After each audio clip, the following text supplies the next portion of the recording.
this exhibition came into fruition as an idea that I'd been working on for a long time.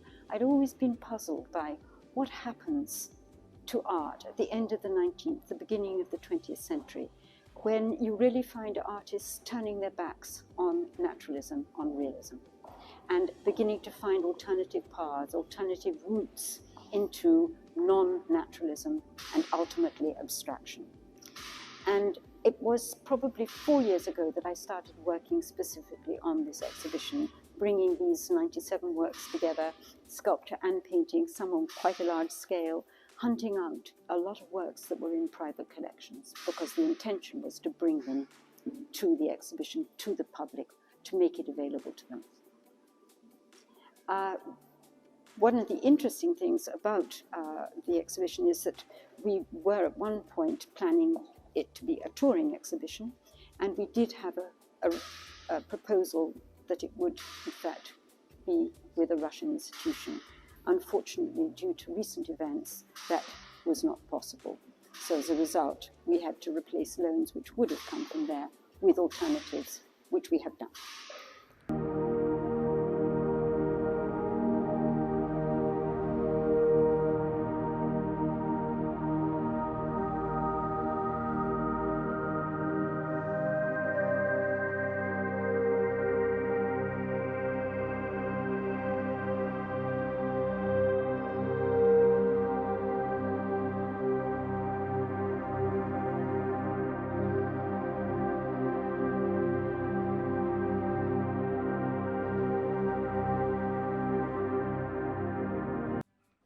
I mean, the exhibition is unusual because one's got the chance to see 4 Van Gogh paintings which are in private collections, which are not normally on display, so that's quite a privilege.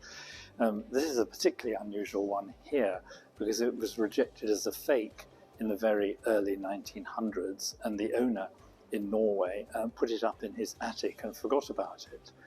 And about 10 years ago, his heirs took the painting to the Van Gogh Museum, who examined it, who decided that it was indeed authentic.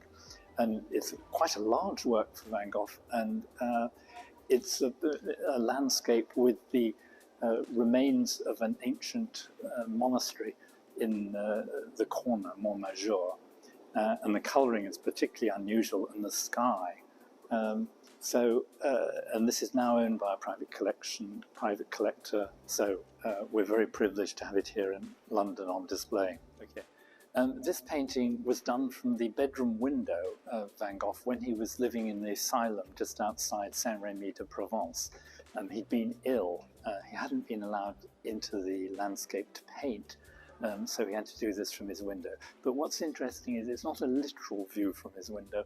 He's stylized it and given his own interpretation. We have the ploughman and the horse trudging along. The sun is very typical of Van Gogh, but not exactly what suns normally look like, but it's this interpretation. And there's a lovely sort of feel to the ground as it sort of moves along. And then in the distance, the mountains, they were called les Alpilles, or the small Alps, and he saw them from his window.